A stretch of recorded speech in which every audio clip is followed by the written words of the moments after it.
All a human ever has to do with dominance has to do with the veterans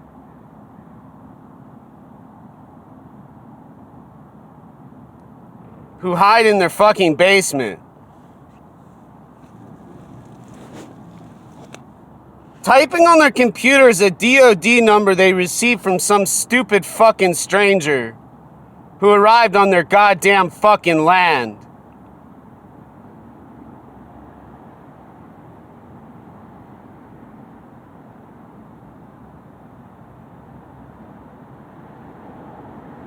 Humans are so fucking bored and dumb, so obsessed with their fucking intelligence, and so angry at their intellectual brilliance.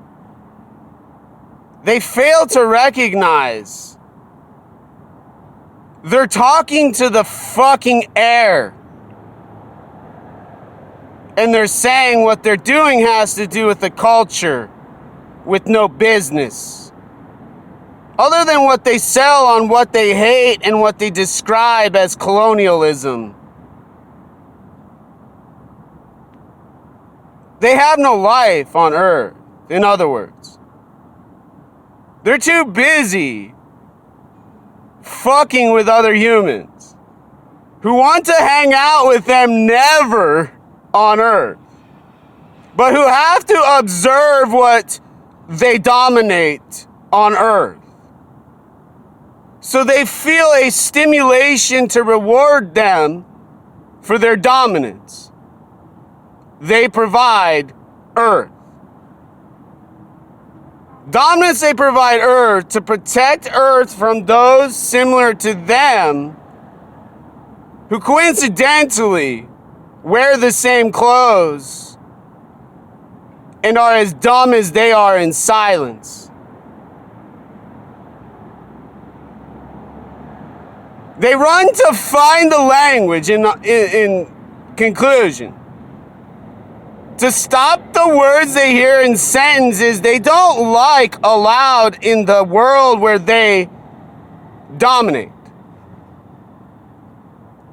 And when someone says, "Why do you dominate?" they say, "They dominate. They dominate. They dominate. They have guns and knives, obviously. They're more Russian than the woman who walks around the University of Washington all day, probably sex trafficked on Aurora. And they're angry for the word Aurora, and they're angry for the word repeating that they don't want spoken in silence. But when you say to them, "I don't want to get stabbed anymore when I'm fucking living on a goddamn object in outer space. And I don't want your dumb body and your small brain bothering my eyes I use to cure those little children you throw in the dumpster at UW." They can hear me at the hospital at the University of Washington. But at the Seattle Children's Hospital, they're all sitting quiet, hiding under their beds. Terrified, they're not going to have surgery today. Their doctor must have been harassed again,